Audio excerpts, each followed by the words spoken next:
hadratin Nabi Muhammad sallallahu alaihi wa alihi wasallam. Al-Fatihah. A'udzu billahi minasyaitonir rajim. Bismillahirrahmanirrahim. Alhamdulillahirabbil alamin arrahmanir rahim maliki yaumiddin. Iyyaka na'budu wa iyyaka nasta'in. Ihdinas siratal mustaqim siratal ladzina an'amta 'alaihim ghairil maghdubi 'alaihim waladdallin. Bismillahirrahmanirrahim.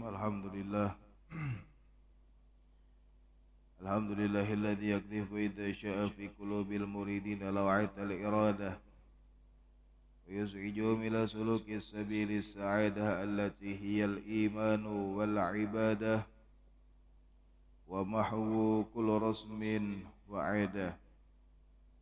Allahumma shalli wa sallim wa barik wa karrim ala abdikal mujtabal mustafa sayyidina Muhammadin sayyidi ahli siyadah wa ala alihi wa ashabihi sadatil qadah. Subhanaka la ilma lana illa ma 'allamtana innaka antal alimul hakim. Wa la hawla wa la quwwata illa billahil aliyyil azim. Rabbi syrah li sadri wa yassir li amri wahlul 'uqdatam min lisani yafqahu qawli, amma ba'd. Alhamdulillah, puji syukur kehadirat Allah Subhanahu wa taala yang terus melimpahkan kepada kita nikmat dan karunia-Nya, sehingganya berkat karunia yang Allah berikan kepada kita bisa bersama-sama di sini menunaikan kewajiban kita dan saling silaturahmi dan menambah keilmuan kita, agar kiranya ini bisa bermanfaat di dalam keseharian kita, dan mudah-mudahan apa yang kita lakukan pada hari ini menjadi sebab kelak kita dipandang oleh Allah Subhanahu wa taala, dan apa yang kita lakukan pada hari ini menjadi pemberat timbangan kita di hadapan Allah Subhanahu wa taala, dan semua yang kita lakukan hari ini menjadi sebab kelak kita digolongkan sebagai hamba-hambanya yang dirahmati dan diampuni oleh Allah Subhanahu wa taala. Amin ya rabbal alamin. Salawat dan salam terturunkan untuk baginda Rasul Muhammad sallallahu alaihi wa alihi wasallam, juga para keluarga beliau, para sahabat, para tabi'in hingga akhir zaman, dan mudah-mudahan salawat ini menjadi sebab kelak kita dikumpulkan bersama baginda Rasul sallallahu alaihi wasallam di dalam surganya Allah Subhanahu wa taala. Amin ya rabbal alamin. Hadirin hadirat, ikhwan akhwat yang dicintai oleh Allah, qala musannif rahimahullah wa nafa'ina bihi wa bi ulumihi fid dharain. Amin radhiyallahu taala anhu wa ankum bila anqal. Kemudian kita masih di dalam bab yang sama dari kitab Riyadhus Shalihin, yang mana kemudian kita sampai kepada babun fil iktisadi fil ibadah, yang mana kita sudah sampai kepada hadis yang 154 dari kitab Riyadhus Shalihin, yang mana Al-Imam An-Nawawi menukil sebuah hadis yang diriwayatkan oleh Abi Abdillah Jabir bin Samurah radhiyallahu taala anhuma. Dikatakan wa an Abi Abdillah Jabir bin Samurah radhiyallahu anhuma qala kuntu usalli ma'an nabiy sallallahu alaihi wasallam as-salawat fakanat salatuhu qasdan wa khutbatuhu qasdan. Rawahu Muslim. Qauluhu qasdan ay bainat tuli wal qisar. Kemudian hadis yang ke-154 yang mana diriwayatkan oleh Sayyidina Abi Abdillah Jabir bin Samurah radhiyallahu anhuma qala kuntu usalli ma'an nabiy sallallahu alaihi wasallam salawat. Kata Sayyidina Jabir bin Samurah bahwasanya kata beliau, ujar Sidin, kuntu usalli ma'an nabiy sallallahu alaihi wasallam, aku ujar Sidin biasanya sembahyang lawan baginda Rasul sallallahu alaihi wasallam as-salawat, artinya salat lima waktu, artinya di banyak salat, artinya sembahyang apa aja Sayyidina Jabir bin Samurah ini pasti sembahyang lawan Nabi, artinya berjamaah lawan baginda Rasul sallallahu alaihi wasallam. Maka ujar Sayyidina Jabir bin Samurah bahwasanya fakanat salatuhu qasdan wa khutbatuhu qasdan, dan sembahyangnya baginda Rasul sallallahu alaihi wasallam itu qasdan wa khutbatuhu qasdan, dan khutbahnya pun qasdan. Artinya sembahyang yang digawi lawan baginda Rasul sallallahu alaihi wasallam ataupun khutbahnya itu kada terlalu panjang pun jua kada terlalu pendek. Makanya dikatakan di sini oleh Imam Nawawi qauluhu qasdan ai baina tuli wal qisar, bahwasanya maksud dari qasdan itu antara pendek lawan panjang. Disambat pendek kada jua artinya disambat singkat nih. Disambat singkat ya kada jua, disambat lawas ya kada jua. Artinya sedang lah, kada terlalu panjang, kada terlalu pendek. Itu sembahyangnya baginda Rasulullah Shallallahu Alaihi Wasallam kalau sedang lawan orang banyak. Artinya entah itu berjamaah di masjid kah, atau berjamaah di mana aja, mungkin di perjalanan atau di mana aja, kalau bersama lawan orang, artinya sembahyang lawan orang nih, maka sembahyangnya baginda Rasulullah Shallallahu Alaihi Wasallam itu kada terlalu panjang, artinya kada terlalu lawas pun juga kada terlalu pendek. Itu sembahyangnya baginda Rasulullah Shallallahu Alaihi Wasallam. Makanya pernah suatu hari Sayyidina Mu'ad bin Jabal radhiyallahu taala anhu, salah satu sahabat baginda Rasul sallallahu alaihi wasallam yang ditunjuk oleh baginda Rasul menjadi imam di salah satu masjid di Madinah. Dan merupakan kebiasaan Sayyidina Mu'ad bin Jabal, bilanya sidin jadi imam, pasti sidin kemudian membaca surah yang panjang. Walaupun sebenarnya kada salah. Makanya kemudian di antara kebiasaan Sayyidina Mu'ad bin Jabal kalau sembahyang itu surah yang sidin baca pasti surah yang panjang.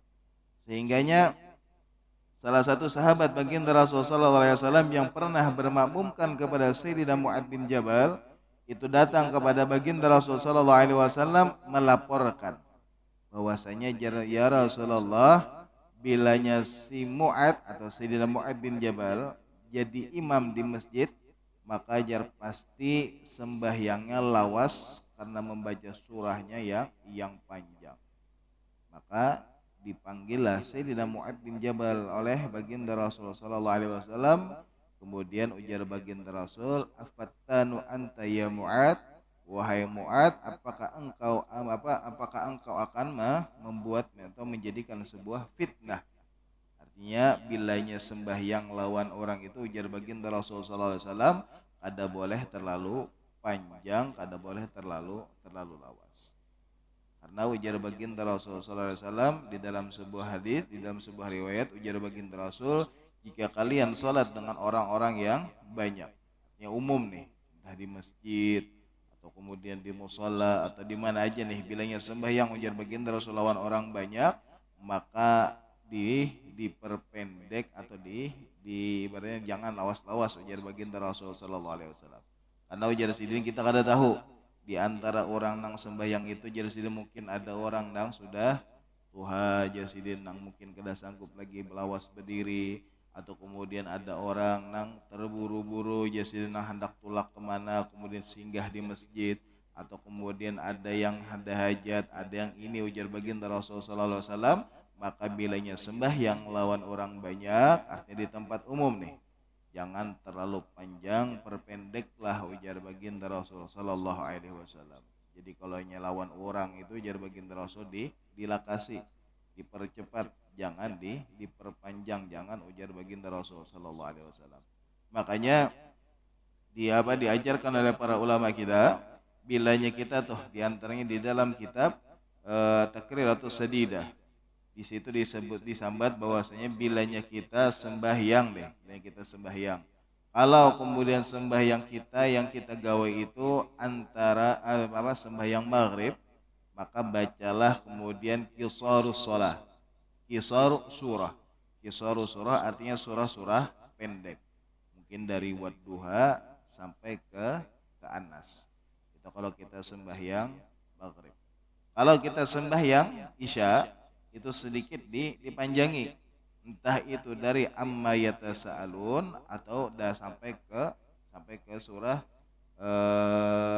al-balad, la uqsimu bihadzal balad. Nah, itu kalau sembahyang isya.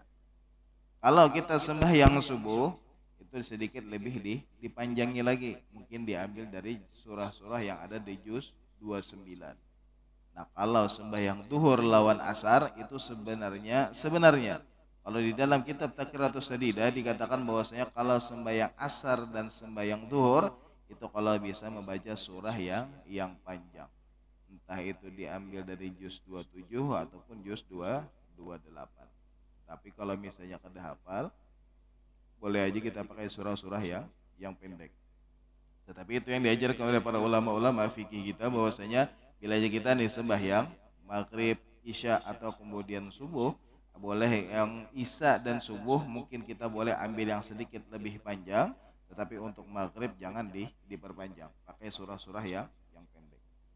Khususnya kemudian bila kita sembahyang lawan orang, biasakan kalau kita sembahyang lawan orang, ini sembahyang lawan orang nih, artinya sembahyangnya di tempat yang umum, di masjid, apalagi masjid di pinggir jalan kayak kita ini, atau kayak di masjid yang di muka pasar, atau kemudian masjid di mana-mana yang di pinggir jalan, sekiranya mungkin orang ada singgah, maka jangan kita perpanjang sholat kita, karena kita kada tahu orang nak umpat sembahyang nak hendak kemana, terdadas apa segala macam, itu jangan diperpanjang. Beda kalau kita sembahyang seorang. Kalau kita hendak sembahyang seorang, maka perpanjanglah itu kada masalah. Makanya ujar para ulama kita termasuk sifatnya orang munafik. Bilanya kita nih sembahyang lawan orang dia membaca surah panjang, tetapi bilanya kita lawan sembahyang sorangan kita membaca surah pendek. Tetapi seharusnya sebaliknya. Bilanya kita sembahyang sorangan kita pakai yang surah-surah yang panjang. Tapi bila kita sembahyang lawan orang banyak itu pakai surah yang pendek. Jadi dibalik. Jangan dibalik kena sembahyang lawan orang surah panjang, sembahyang sorangan seorang pendek. Tetapi sebaliknya, bila kita sorangan kita sembahyang pakai surah yang panjang, tetapi lawan orang sembahyang surah yang pendek. Makanya lihatlah baginda Rasulullah Shallallahu Alaihi Wasallam yang bilanya sembahyang sidin nih bila sembahyang kalau sorangan itu panjang atau lawasnya luar biasa. Sampai-sampai bagi Sayyidah Aisyah radhiyallahu taala anha itu mungkin anggaplah sedikit protes lawan baginda Rasul. Karena bilanya gilirannya di rumah Sayyidah Aisyah, ujar Sayyidah Aisyah pernah di suatu malam. Ketika itu ujar Sayyidah Aisyah malam itu adalah waktunya baginda Rasulullah sallallahu alaihi wasallam ada di rumahku. Ketika Rasulullah SAW datang ujar Sayyidah Aisyah, aku sudah tertidur. Namun di tengah malam aku terbangun ujar Sayyidah Aisyah, aku melihat baginda Rasulullah SAW sedang berdiri di dalam salatnya. Kemudian aku tidur lagi ujar Sayyidah Aisyah. Kemudian terbangun lagi ujar Sayyidah Aisyah, baginda Rasul masih dalam keadaan berdiri di dalam salat. Berarti hampir satu malam penuh baginda Rasulullah SAW beribadah melakukan sembahyang, yakni kemudian salat di malam tadi, sehingganya Sayyidah Aisyah mengatakan, ya Rasulullah, bukankah Allah Subhanahu Wa Taala telah mengampuni dosa-dosamu yang telah lalu bahkan yang akan datang? Lantas mengapa engkau melakukan salat selama ini? Ujar Sayyidah Aisyah. Lalu ujar baginda Rasulullah SAW, ya Aisyah, afala akuna abdan syakura, wahai Aisyah, tidakkah engkau senang wahai Aisyah jika engkau memiliki seorang suami yang pandai bersyukur kepada Allah Subhanahu wa taala. Artinya salat yang sembahyang yang digawi baginda Rasul adalah bentuk syukurnya baginda Rasul sallallahu alaihi wasallam kepada Allah Subhanahu wa taala. Berarti hampir satu malam penuh baginda Rasul berdiri di dalam salatnya. Artinya ketika sidin sorangan nih, itu yang kemudian dilakukan oleh baginda Rasul sallallahu alaihi wasallam. Atau misalnya seperti Sayyidina Abu Hurairah yang pernah suatu hari setelah salat Isya, jadi sembahyang Isya, baginda Rasul sallallahu alaihi wasallam itu sidin berdiri hendak sembahyang sunnah sorangan. Di sidin hendak sembahyang sunnah sorangan. Ketika sidin sembahyang nih, kemudian Sayyidina Abu Hurairah, ujar Sayyidina Abu Hurairah, hendak pangjar sesekali mengumpati baginda Rasul sallallahu alaihi wasallam di dalam salatnya. Di pas baginda Rasul sembahyang, Sayyidina Abu Hurairah di belakang baginda Rasul itu pun kemudian angkat takbir hendak mengumpati sembahyangnya baginda Rasul sallallahu alaihi wasallam. Ketika baginda Rasul sallallahu alaihi wasallam jara sembahyang tuntung baca Fatihah, di dalam riwayat dikatakan setelah membaca Fatihah, baginda Rasul sallallahu alaihi wasallam memulai dengan membaca surah Al-Baqarah. Mulai sini baca surah Al-Baqarah. Jadi ujar Sayyidina Abu Hurairah, oh mungkin Jarzidin deh. Karena ini surah yang panjang. Jadi ujar Sayyidina Abu Hurairah, oh mungkin baginda Rasul membaca 10 ayat. Karena ini termasuk surah yang panjang. Sampai 10 ayat baginda Rasul sallallahu alaihi wasallam masih melanjutkan surah Al-Baqarah, terus dibaca Sidin sampai 20 ayat, 30 ayat. Artinya kemudian Sayyidina Abu Hurairah masih mengira-ngira, oh mungkin dia sampai 50 ayat. 50 ayat lewat. Oh mungkin 100 ayat ujar Sayyidina Abu Hurairah nih di dalam hadis Sidin. Ternyata dibaca Sidin 100, 200 sampai tuntung surah Al-Baqarah. Baginda Rasul sallallahu alaihi wasallam masih melanjutkan ke surah Al-Imran.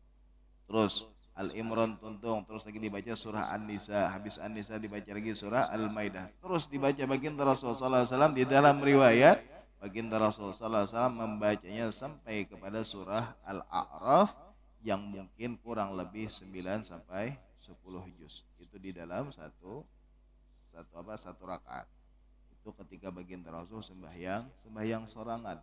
Habis waktu beliau di dalam ibadah kepada Allah Subhanahu wa taala, tetapi kalau sidin sorangan, diperpanjang salatnya, diperpanjang sujudnya, itu kalau sembahyang sorangan.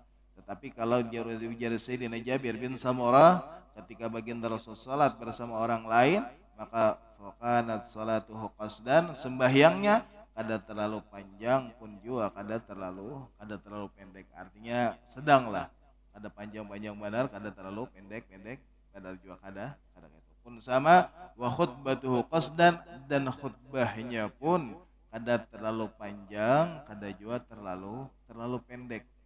Karena kalau kita khutbah khususnya kita terlalu panjang khutbah sampai kemudian istilahnya melupakan inti dari khutbah tersebut. Terkadang orang-orang itu lebih banyak kada perhatian kepada khutbahnya kalau sudah terlalu lawas. Makanya khutbahnya baginda Rasulullah SAW itu kada singkat pun juga kada terlalu panjang. Sedanglah khutbahnya baginda Rasulullah SAW. Makanya ujar para ulama mengajarkan, ulama fikih mengajarkan, kalau khutbahnya panjang maka salatnya diperpendek. Tetapi kalau khutbahnya pendek, maka salatnya yang kemudian sedikit lebih diperpanjang.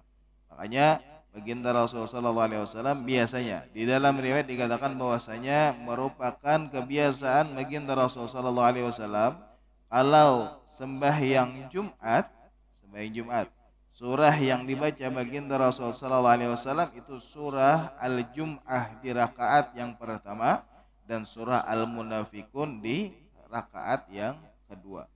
Berarti kalau sidin khutbahnya pendek, maka sidin perpanjang salatnya dengan membaca surah Al-Jum'ah di rakaat pertama dan surah Al-Munafikun di rakaat kedua, itu di juz 228. Tetapi kalau khutbahnya sedikit lebih panjang, maka biasanya baginda Rasulullah SAW membaca surah Sabihis di rakaat pertama dan surah Hal Ataka Hadithul Ghasyiyah di rakaat yang kedua.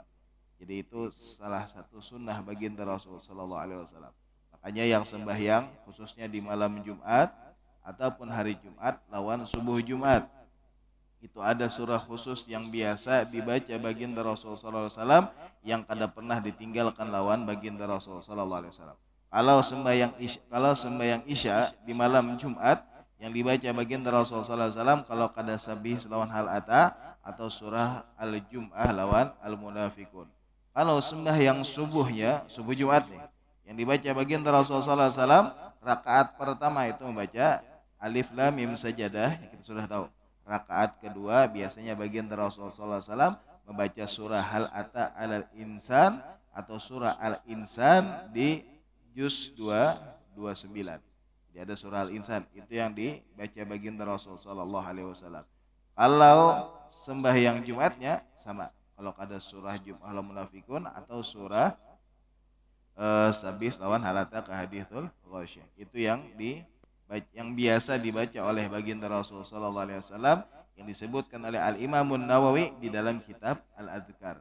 Jadi ada kitab Imam Nawawi juga, kumpulan hadis-hadis yang mana di situ kumpulan hadisnya menjelaskan tentang doa-doa yang dibaca baginda Rasul ataupun surah-surah ataupun apa aja yang dibaca baginda Rasul sallallahu alaihi wasallam dari zikir dan segala macam, itu ada di dalam kitab Al-Adhkar sama karangan Al-Imam Nawawi. Jadi kemudian itu yang diajarkan oleh baginda Rasul sallallahu alaihi wasallam. Artinya sembahyang beliau yang dicontohkan beliau kepada kita umat baginda Rasul sallallahu alaihi wasallam, bilanya sembahyang jangan terlalu panjang, jangan terlalu pendek, pun sama kalaunya khutbah jangan terlalu panjang, jangan juga terlalu pendek. Artinya sedanglah, ada kepanjangan, ada juga kependekan. Itu yang diajarkan oleh baginda Rasul sallallahu alaihi wasallam. Kemudian hadis yang selanjutnya, an Abi Juhaifah Wahab bin Abdullah radhiyallahu anhu qala akhan Nabi sallallahu alaihi wasallam baina Salman wa Abi Darda. Fazara Salman Abu Darda fara'a Ummad Darda mutabadzilatan faqala laha ma sya'nuki qalat akhuka Abu Darda laisa lahu hajah fid dunya. Faja'a Abu Darda fasana'a lahu ta'aman faqala lahu qul fa inni sha'im.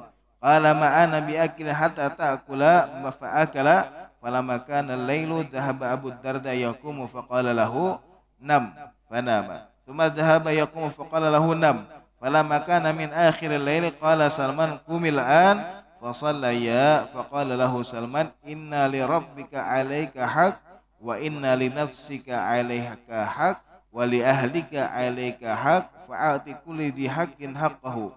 Fa'ata an-nabiy sallallahu alaihi wasallam fadzakara dzalika lahu faqala an-nabiy sallallahu alaihi wasallam sadaqa Salman, rawahul Bukhari. Hadis yang ke-155 yang diriwayatkan oleh Abi Juhaifah Wahab bin Abdullah radhiyallahu anhu, bahwasanya ujar sidin akhan Nabiy sallallahu alaihi wasallam baina Salman wa Abi Darda. Jadi ketika terjadinya hijrah baginda Rasul sallallahu alaihi wasallam ke kota Madinah, baginda Rasul sallallahu alaihi wasallam banyak mempersaudarakan antara satu sahabat dengan sahabat yang lainnya. Ini antara yang satu dengan yang lainnya itu dipersaudarakan oleh baginda Rasul sallallahu alaihi wasallam. Maka di dalam hadis ini artinya bahwasanya akhan Nabi sallallahu alaihi wasallam baina Salman wa Abi Darda. Ketika baginda Rasul sallallahu alaihi wasallam mempersaudarakan antara Sayyidina Salman Al-Farisi dengan Sayyidina Abu Darda, maka pernah suatu hari ujar Sayyidina Abu Juhaifah bahwasanya fazara Salman Abu Darda, maka datanglah Sayyidina Salman berziarah. Artinya datang nih, ibaratnya kita tuh belang lah lawan Sayyidina Abu Darda. Maka ketika sampai di rumah Abu Darda, fara'a Ummad Darda mutabadzilatan faqala laha. Ketika melihat sampai ke rumah Sayyidina Abu Darda, Sayyidina Salman Al-Farisi melihat Ummad Darda, artinya bininya Sayyidina Abu Darda, melihat dalam keadaan mungkin sedih. Maka jar masyanuki, kenapa jar? Artinya melihat keadaan Sayyidina Ummad Darda nih, kenapa jar? Maka jar Sayyidina Ummad Darda jar Sayyidatuna Ummad Darda bininya dari Sayyidina Abu Darda tadi, akhuka Abu Darda laisa lahu hajah fid dunya. Jadi ujar mang bini nih, akhuka Abu Darda, saudaramu Abu Darda itu kada ada lagi jar hajat di dunia. Jadi jar bingung nih, si Sayyidina Salman Al-Farisi bingung, kenapa sampai kemudian Sayyidina Abu Darda disambat kada ada lagi hajat di dunia. Ajar kada lawas datang Sayyidina Abu Darda fasanalahu ta'aman, artinya kondisi siapakan nih. Karena datang Sayyidina Abu Darda jadi disiapkan makan gasan Sayyidina Salman lawan Sayyidina Abu Darda disiapkan makan. Ajar yang datang tadi langsung aja nih. Wa qala lahu qul fa innil sha'im. Maka jar kemudian pas datang tadi Sayyidina Abu Darda menyambat lawan Sayyidina Salman Al-Farisi. Makanlah wahai saudaraku, sesungguhnya aku sedang berpuasa. Artinya puasa sunnah. Qala ma'ana biakilin hatta ta'kula fa'akala. Maka jar kemudian ujar Sayyidina Salman, aku jar Sayyidina Salman kada hendak makan kecuali ikam makan juga. Maka jar fa'akala, maka makanlah Sayyidina Abu Darda lawan Sayyidina Salman Al-Farisi. Makanya kemudian di sebagian ulama mengajarkan kepada kita kalau kita puasa sunnah. Jadi kalau kita puasa sunnah lah, lain puasa wajib. Entah nadar atau qadha atau puasa wajib bulan Ramadan apalagi nih. Artinya kalau kita sedang berpuasa khususnya puasa sunnah. Kalau nih kita puasa misalnya kebiasaan kita puasa Senin Kemis. Jadi misalnya puasa Senin Kemis atau puasa Ayyamul Bid, yakni tanggal 13, 14, 15 di setiap bulannya. Kebiasaan kita misalnya puasa sunnah. Kemudian ada orang datang kepada kita ada hajat, entah itu orang besaruan kah atau kemudian ada apa aja lah, pokoknya ada datang orang kepada kita, kemudian kita sedang berpuasa, artinya kita puasa sunnah nih, ini puasa sunnah. Kita boleh memilih dua pilihan. Boleh kita lanjutkan puasa kita, boleh juga kita batalkan puasa kita, tetapi kita dapat pahala yang sempurna kalau kita batalkan. Kalau itu puasa sunnah. Ini kalau orang itu dadakan, misalnya kita sudah anggaplah misalnya hari ini hari Senin misalnya, bulik kita ke rumah atau ada orang besaruan, datangilah aja, karena aja berselamatan, maka jar kita lebih diutamakan kita mengabulkan hajat orang, kita berbuka puasa, maka kita dapat pahala yang sempurna. Tetapi boleh juga kita meneruskan puasa kita, tetapi tetap mengabulkan hajat orang. Nah itu kalau kita puasa sunnah.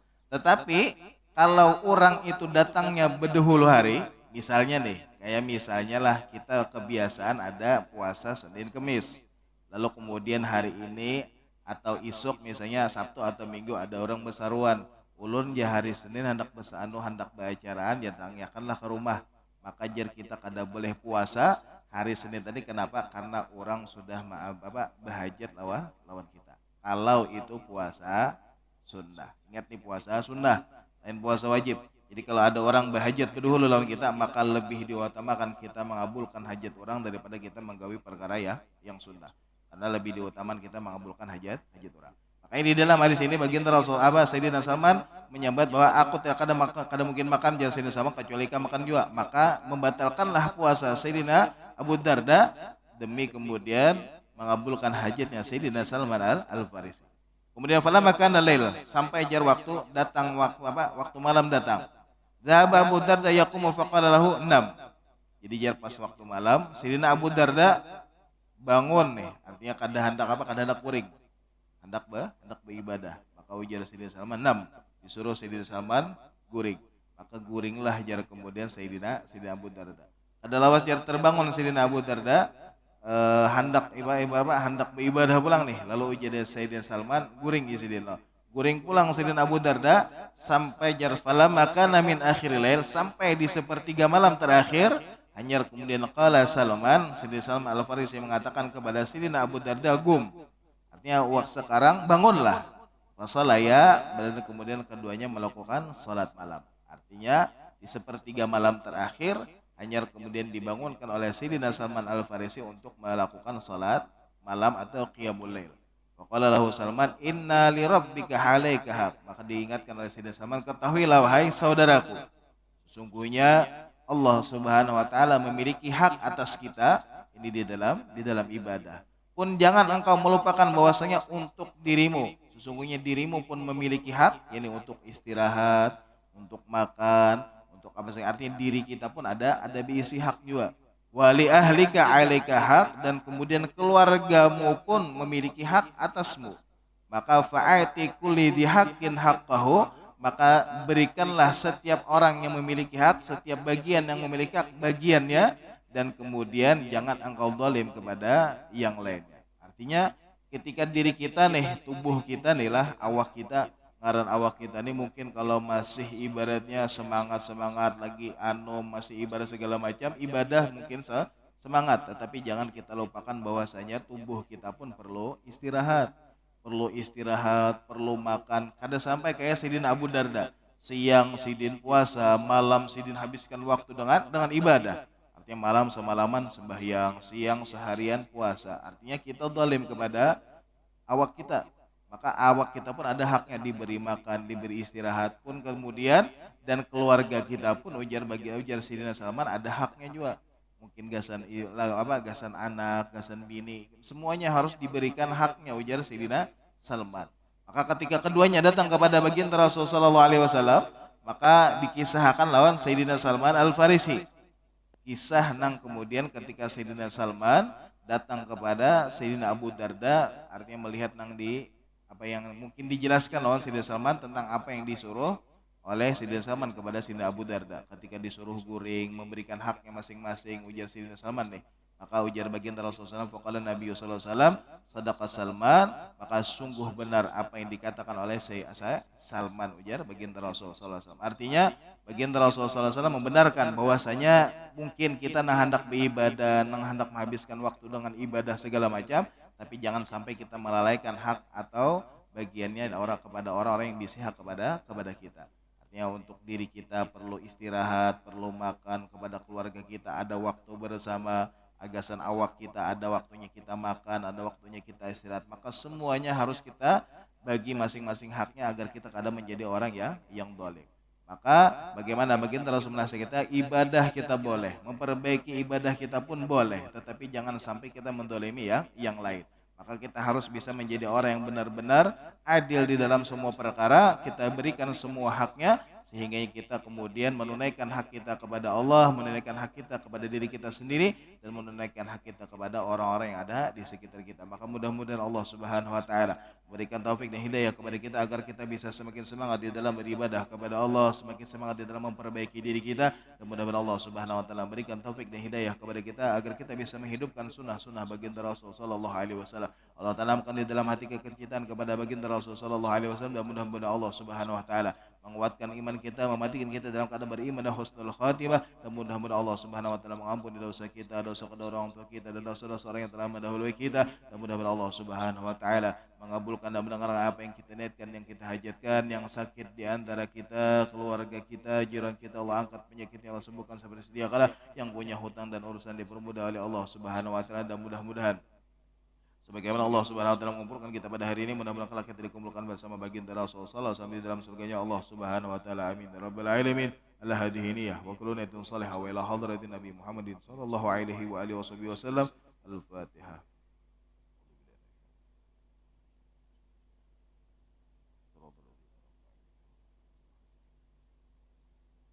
Bismillahirrahmanirrahim. Alhamdulillahirabbil alamin. Allahumma shalli wa sallim ala sayyidina Muhammadin wa ala ali sayyidina Muhammad. Allahumma rasulna fahman nabiyyin wa hifdzul mursalin wa ilham malaikatil mugharibin rabbana taqabbal minna innaka antas samiul alim wa tub alaina innaka antat tawwabur rahim. Allahumma ij'al jam'ana hadha jam'an marhuma wa ta'khudna tafriqan ma'suba wa la taj'al fina wa la minna wa la ma'ana syakran bi rahmatika ya arhamar rahim. Sallallahu ala sayyidina Muhammadin wa ala alihi wa sallam. Bi subhana rabbika rabbil izzati amma yasifun wa salamun ala mursalin walhamdulillahi rabbil alamin. Taqabbalallahu minkum.